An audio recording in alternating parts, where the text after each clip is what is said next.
Welcome back, WNST, Towson, Baltimore, and Baltimore Positive as we move in that direction. And for those of you viewing out on our YouTube WNSTV channel, as well as our Facebook Live and anywhere else where you can see my pink seersucker suit to honor all things Preakness. And, dare I say, I've been doing this. This is my 29th year on radio. It's the 29th year where this week I would either have some combination of Clem Florio, Dick Girardi, Marty McGee, Bob Baffert, all these people as a part of my life in the horse track, going back to the old days in Chicky Lang.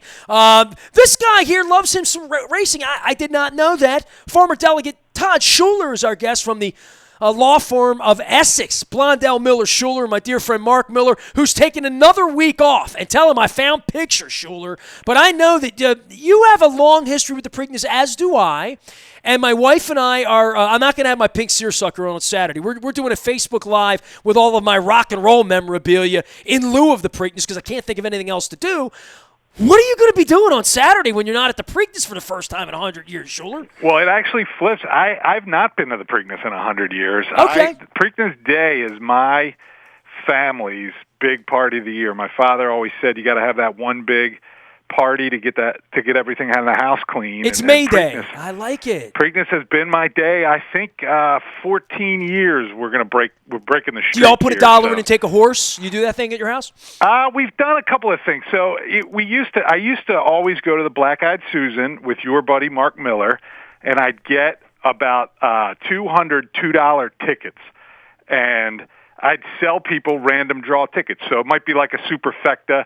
It might be the favorite to win or somebody just to so show. You have action. So you have $2, you have action on the race. Yeah, you'd have a bucket. You'd reach your hand in, and you might pull out a superfecta, or you might pull out a trifecta, and then everybody had action. I stopped it because it started to feel like political fundraiser, bull roast tickets, like I was pushing these tickets. It was in my backyard. I didn't want people to feel like they had to buy 10 tickets to, make my nuts. So I kind of quit that. The twinspires.com app kind of helps with that. People can, I don't know that I was allowed to plug them there, but they've been kind of cool to me lately. You can bet the tracks around the country. So. Well, no doubt. I had Express Bet with Marty McGee came on talking about that and saying the racing's going again. And my dear friends up at Greenmount Station and hopefully getting open and having a crab cake. And Hogan's opening half the state, half the time, beginning now go. And, so we've had all this going on Preakness weekend here, but I have not lost touch with the fact that, this is a missing thing in my life, right? Like the Derby and these people. For 29 straight years this week, it is wall-to-wall, all racing people, the Bob Bafferts and, Janine, all these people that I have on. I go down and get Tom Hammond, who's in my phone. All these racing people in my phone. This is the one time every year, my wife loves going out to the Alibi breakfast on Thursday morning, and we have crab cakes and chicken, and she gets to pet the ponies and the Clydesdales, or the whole thing. It's...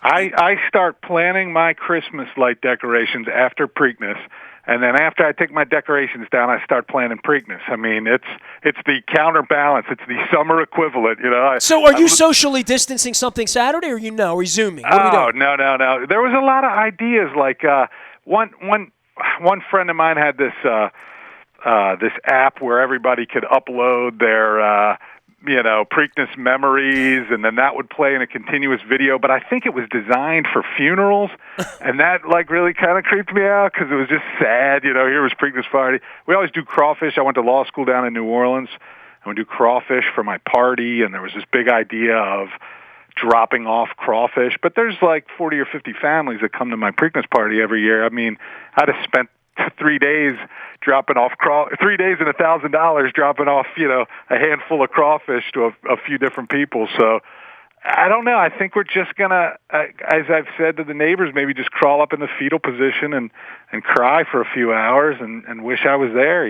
Just put some music on and get a drink. That's what my wife and I are doing, okay? We're going to have some Tommy's Margaritas overlooking the harbor. She's going to get done did up, and I don't know what, I'm going to wear something that matches her. And we have decided this month, I'm doing this music thing, right? You know about this, right? Sure. Yeah, so I got challenged for 3 months, and dude, I don't do like chain letters well. You know what I mean? Sign up for this and that. And it's cool, and people send me stuff, but I'm like, I don't really want to play who's my favorite Oriole this week. You know what I mean? Like, I don't want to do that. So, but the music thing, Dave Geller got me in. He pulled me in like the last weekend of April. You know I'm working on some important things with Baltimore Positive around here. And I decided that, and my wife said, you got to take time and do this? And she saw how it made me happy to think about albums of my youth and think about my mom and Engelbert Humperdinck and the first Boston 8-track I had. And it has made me think of stuff that I totally forgot meeting Neil Diamond. And earlier today, Dick Girardi told me that he saw James Brown play when he was a teenager. And I met James Brown that night. Like, I have all these rock and roll stories. My wife doesn't know any. Like, she's I've heard all your stories. And then I tell her one, she's like, I've never heard that one. I'm like, I had a Hammerjacks All Access Backstage Pass. We'd use it a lot you haven't heard. And I said, well, Saturday's my day to tell it. So in lieu of the Preakness, we're just going to like tell rock and roll stories because I'm doing this album thing. And quite frankly, talking about the albums brings back the friends I went to the concerts with and the experiences I had and the pick I caught or the ticket I had or the backstage pass thing I did or the band I interviewed or the girl I dated then, or the time I took my son to see Robert Plant, and Robert Plant bought him ice cream, and these stories I have that if I don't tell them now, I might die. They'll never get told. I'm living through a pandemic, Todd. So Saturday 4:00. That's what we're doing to sort of, ease the pain, salve the wound. You know what I mean? Yeah. I'll tune in and listen, hear out the rock and roll stories. Who's your favorite S rock and roll band? Give me an S rock and roll band. I have all the S ticket stubs here because I went to. Does Springsteen count? I mean, that's no, he's got his own. He's got his own bag. Oh. No, literally, he's. I'll show you one. This is just the S's without Springsteen. The S's without Springsteen. True. I love it. You got an S? Who's the S you like? Geez, I popped off Springsteen off the top. I didn't know he had his own bag. I got picks falling out of this thing. It's crazy. Several Species, the Pink Floyd Experience. What's up, fellas? There you go. So I got tickets here. It's Pier 6. I have old Spectrum tickets here and old Capitol Center tickets here. Here's one for you. Survivor, 1987 at the Filene Center at Wolf Trap. This is old school stuff here, man. Hey, I don't have many, but I'm looking at my disc. Oh, no. What do you got? You got some ticket stubs? I thought I had a 58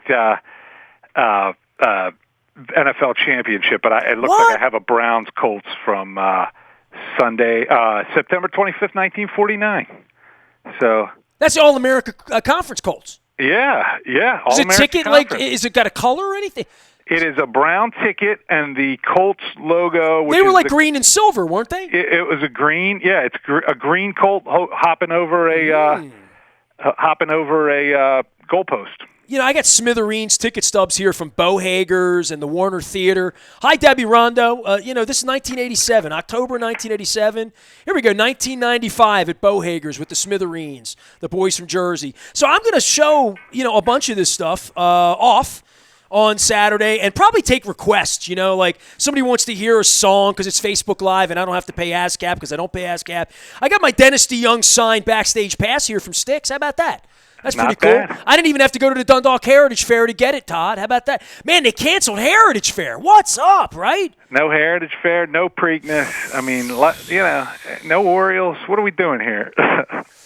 Well, baseball's the other thing, right? And you love baseball, I love baseball. And for 2 months, this will tell you how out of sports sync I am and how out of the Preakness loop I am at this point.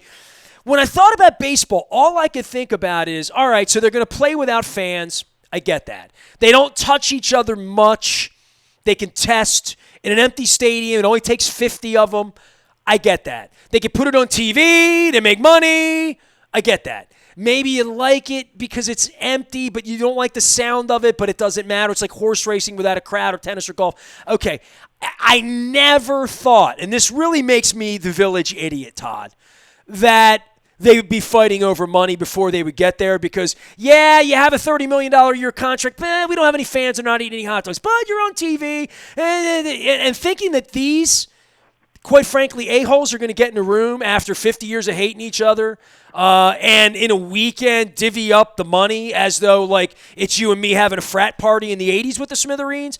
It's really an unbelievable thing that they're now going to fight over money with a short track. Right, and that could keep it, from happening. Not the disease. Now we've worked out the logistics, but the money can't. Yeah. Have you seen it though? Like, are you watching Korea? Like, it's hard. It's again like almost like the app that my buddy wanted to use for the Preakness. It's got that funeral feel. Like, there they are playing baseball, and I mean like a play at the plate. And how about this, Todd? The Ravens are going to win the Super Bowl next year. Okay, I'm just going to tell you. Now, I'll give you a little dream scenario. Okay, ready? I'm ready. So the Ravens are going to start on time, and they're going to play. But the pandemic's going to come back, but they're going to be okay, and they're going to play, and they're going to go to the Super Bowl, and they're going to win the Super Bowl. Okay, but you're going to be the only one that's allowed to go. So if you go and you sit on a 50-yard line, it's just you and them, and they win the Super Bowl. How could that be fun? Yeah, it's creepy, right? It's got like a kind of a bad vibe to it. Like, and I don't know. Maybe that's the reality here for the foreseeable future. But now I'm looking at, when I dug for my ticket, I have the flask that I smuggled in when the Ravens beat the Broncos on the first Super Bowl year, right, in the playoffs. Have you been following my mayhem with Mike Flynn over the years? I remember your I listened to your recently. You listened to your Mike Flynn interview. I'm going to text to my wife in the other room because she likes me. She might bring it in here, and I'm going to unearth it in live, real time. Let me see. Can you grab the tape out of the junk drawer? She knows what the junk drawer is, everybody. It's okay. We only have one junk drawer. You have a junk drawer at your house, right? Several. Every drawer in my house is junk. Except but if for you the one said to your wife, go get something out of the junk drawer, she would say, which one? Yeah. I don't have terrible. that. I have the one drawer with the the silverware, and then everything else is just junk. All right, man. So I got to tell you that this here, and my wife would tell you of all the things in my life that I've bitched about all of our marriage, okay, other than her driving, okay, is there were two Holy Grail tapes. Okay, there's actually three.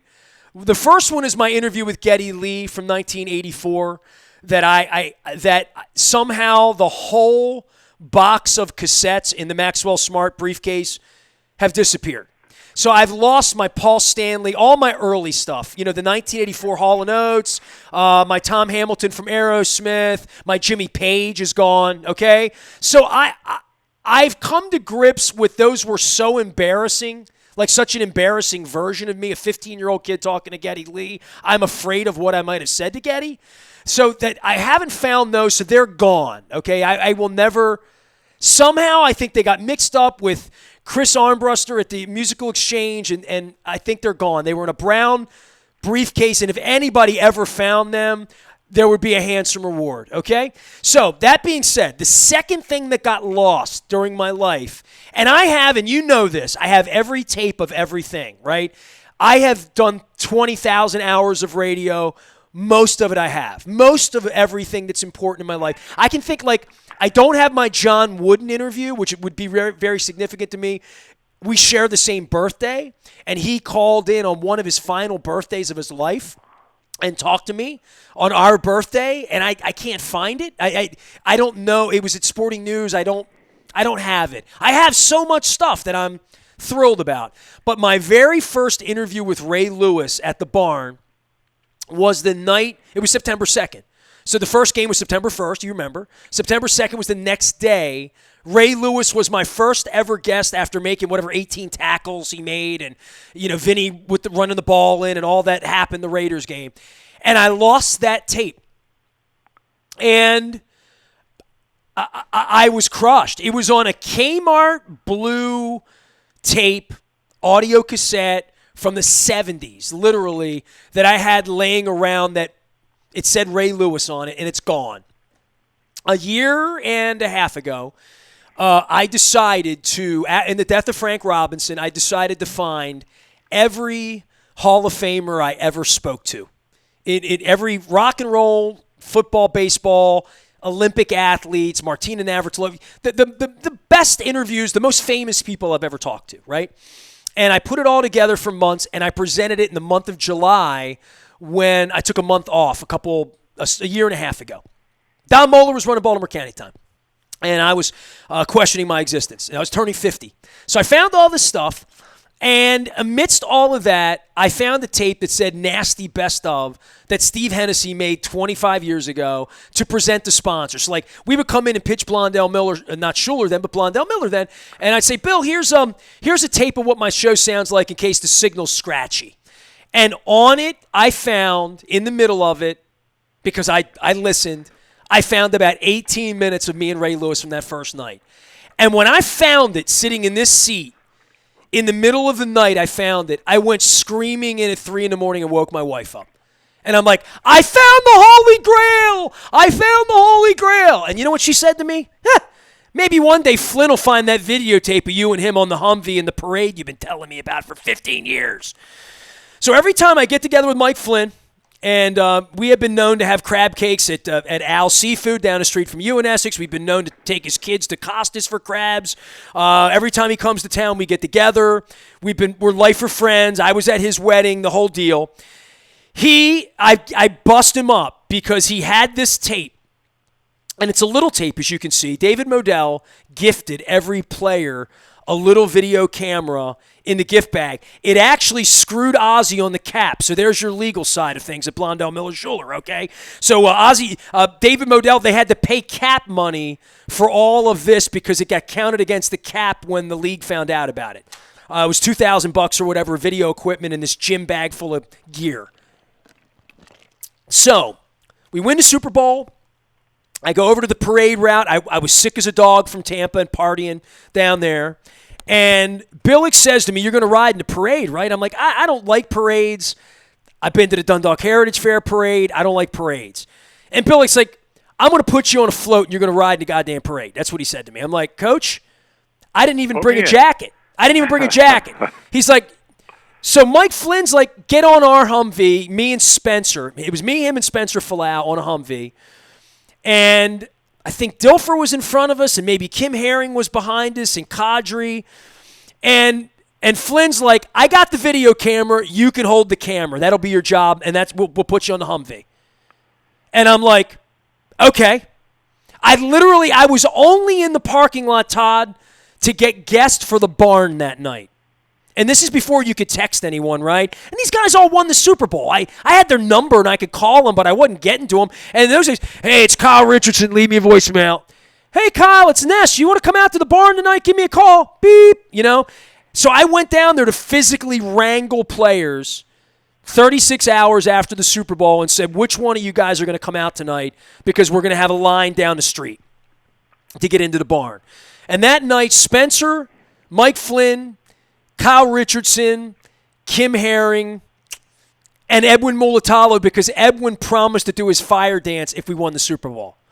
And Edwin fire danced in the middle of the dance floor at the barn that night. So that day, I show up and I videotape the whole parade. And at the end, Flynn takes the video camera and says, dude, I'll get you a copy. I'm going to get you a copy next week. What was the date of the parade? January 30th, 2001. Last night, the FedEx arrived. It wasn't a FedEx. It was USPS priority. And this tape was located about 2 weeks ago. I busted Flynn's ass 3 weeks ago on the radio because his kid's on Broadway. His kid's the lead in Missed Outfire. His kid's a huge actor. He did this Good Morning Quarantine thing with the writer of Good Morning Baltimore video. Everybody should go watch it. It's incredible. Jake Ryan Flynn's amazing. And Flynn let me ramble on and bust his ass as I always do. Dude, are you going to find the tape? It's the quarantine. Dude, you have time. Your kid's not on Broadway. You're trapped in the house. You had so much time, your kid made a freaking video. Find the tape. Find the tape. And he let me ramble on, and when I got done, we ended the segment. He said, I just wanted to hear you piss on me a little bit more. I found the tape, man. I'm going to send it to you. And I went running out to my wife, and I'm like, we found the tape. So I have in my hand the tape. It arrived last night. Greg Landry from Blue Rock has the little deck that this tape fits in. And at some point this weekend, to soothe your Denver, Baltimore, going to Nashville, Ray Lewis taking the ball from Eddie George, Clarence Mitchell running the ball back. Saragusa falling on Rich Gannon. Saragusa falling on Rich Gannon.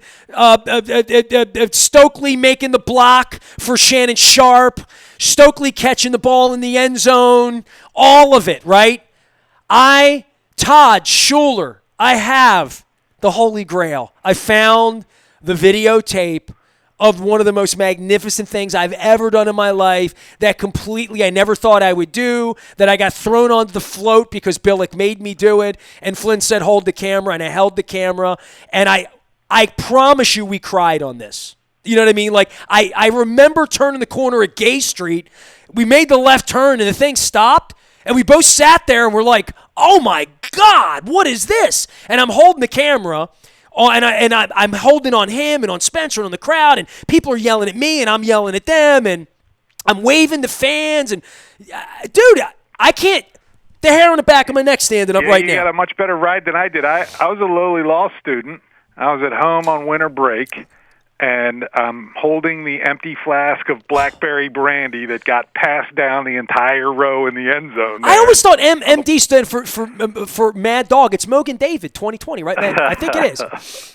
But, yeah, I mean, that was a great run. And you know what? I'm still pissed about that because I had a party. And as I am wont to do, I got a keg. Here, buying a keg when you're in law school, you're living off the student loans, Well, you got to put the $25 down to get the little thing, right? Yeah, absolutely. You and your buddy busted, you lose your deposit, right? But I got this room full of kids from all over the South, and not a single New Yorker, not a Giants fan in the room. Don't let him in. My girlfriend, who's from Cleveland, who is now my wife, she hates the Ravens. But I don't have a single person. Now, I've bought steaks and a keg on a college salary, a negative salary. They were thin steaks. It's fine. They all rooted for the Giants, every last goddamn one of them. Well, you just said that. You just did. It's fine. Is that yeah, that's right. So the parade video is here, and I'm encouraging everyone during this pandemic that we're looking forward to the good times. The next time we can go back to Merriweather and see a concert. The next time we can go back to Camden Yards. The time I can actually use these Rolling Stones and Pearl Jam tickets that I have and I'm dying to use, as well as my Southwest points and all that. But if we don't get that back right away this weekend, and we're not all going to run down to Ocean City and stand in line to get French fries that don't even come in ketchup, that we can relive the good times. So this is really, really special to me, and I don't know what's on it. I'm sure something embarrassing, but it's going to really sort of rock my world for a little bit, as well as all the work we're doing here at Baltimore Positive. Tell everybody what you're doing in the pandemic down at Blondale, Miller, Schuler, and damngoodlawyer.com. Todd Schuler's our friend, and you can reach him at 410-687-7878. But law and pandemic and courts and courtrooms, and what's the state of being a lawyer? We're out of the courtrooms, but we're opening files. We're taking on cases. We've taken on a couple recent actual COVID cases, nurses that have contracted COVID, and we're regularly open for business. We're available by phone for. Tell me more about this nurses and COVID. This is a new kind of law, right? It's anybody's guess on how the Workers' Comp Commission is going to treat it. I mean, there's a standard. One thing that's absent in workers' comp generally is any degree of fault. So it doesn't matter. If you're hurt at work, it doesn't matter if it's your fault, if it's their fault. There's no liability to prove. It's simply a matter of were you hurt at work. And so then the threshold, the question for the question of proof that you would have to make in a COVID situation is, did you contract it while at work? And obviously the defense would have the opportunity to put on that you were visiting other places or it could have come from your family. But we believe that there's enough nexus between nursing and the disease that level of proof is going to be available, that it's more likely than not that you contracted it as a nurse than you did through other means, and that's going to prevail. Well, my wife's story with 9/11, right? I don't. So my wife, when I met her... Oh, yeah, I'm sorry. Yeah, I met her in 2003, and right. she would always tell me, I went to New York, I worked down there after 9/11, and she had these pictures and friends and funny stories and, all of that. And she, they looked up and said, who wants to volunteer to run in New York? And, my beautiful, 28-year-old wife who was single and thought, I'll go hang out in New York for a couple weeks and pitch in, and her dad fought in Vietnam. She's very patriotic in that way, wanted to be a part of something bigger than herself, and went down there and, did her job and did her thing and came home, met me, married me, moved to Baltimore, and then got cancer once and then twice and almost died once and then twice and then had her life saved once and then twice. And then a year and a half ago, we were literally looking through a newsletter and her dad sent a note and said, hey, there's this thing called the Zagroba Act. And I looked it up, and it's this multi-billion-dollar fund that Jon Stewart's been fighting for. And my wife then had to prove that she was there. She had to go back to her company 18 years later and get all the work records, where she worked, where she lived, who was still alive, who was dead, how they died, that she's had leukemia twice, that she had a rare, weird leukemia that they couldn't solve, that they felt like was environmental. So, I mean, the COVID thing is along that line of I went into the fire, and that's probably goes back to the baseball players, right? Like, hey, you want me to come back to work? I need some hazard pay, same as Amazon, same as anybody else. Like, you want us to come back and make you money? We need more money. That's going to be the argument all the way around that we're going to see in the next days, right? The flip's going to be there too, because people are going to be lobbying on the other end for immunity. They're going to be lobbying to try and get immune from lawsuits. Related to that. And they'll want the protection from the government. Now, mind you, right now, if it's a negligence standard in, coming out of workers' compensation, but if it's a negligence standard, I would have to prove that your business did something that they shouldn't have done, and that doing something gave me the coronavirus. That's an almost impossible threshold to meet. And yet all these businesses are going to be lobbying Congress to try and get the further death knell. Well, even if you can prove it, you're out of luck. So, that's a big thing. People, for every push to lobby on behalf of workers, there's a push to lobby on the other side as well. All right, man. Well, I mean, we'll have more legal issues to discuss next week, I'm sure. We will not be discussing the outcome of the Preakness, but I will be discussing the outcome of what you did in lieu of crawfish and lots of beer and friends. And hopefully you Zoom up with everybody and tell them you love them and have a good time. And I don't know. Don't give them a horse this year, I mean, there's no horses to give them, but we'll get together on the other side. We're doing all right. We're hanging in. Everybody's hanging in Essex. I was down in Essex. I honked the horn at you guys, safe distance, when I went by last week, but I'm trying to get out a little bit more as well, and I know you're there for anything anybody needs with legal needs. You can find them at damngoodlawyer.com. My friend Todd Schuler, former delegate, as well as my friend Mark Miller, who I now have pictures on, 410-687-7878, and free case evaluation, always there for you right on Eastern Avenue in Essex. How many years? 50 something like that? How long's it been? My lifetime? 40 yeah, something? It's probably been your lifetime that Bill's been in. I think Bill Blondell was in this building, in the 60s, so that's 50 years, right? All right. Well, I'm 68, so yeah, here we go. All right, man. Don't take it too hard this weekend. We're going to run this race again in October. Everybody hang in. Stay calm, all right? All right. That's what it says here. Todd Schuler joining us from Blondell, Miller, Schuler, 410-687-7878. They're in Essex. If you need a lawyer, why not have a damn good lawyer? Go to damngoodlawyer.com. You can find me, Nasty, at WNST.net. Don Moeller and I doing mayoral candidates this week, some history in Baltimore positive with the mayoral candidates, as well as some look at the race, as well as the race of Pimlico and saving the Preakness for Baltimore during Preakness week. All out in the bayou, Toyota.com, Audio Vault, Facebook, Twitter, LinkedIn, 4 p.m. on Saturday, Facebook chat with my rock and roll heritage. We are WNST.net, AM 1570, and Baltimore positive.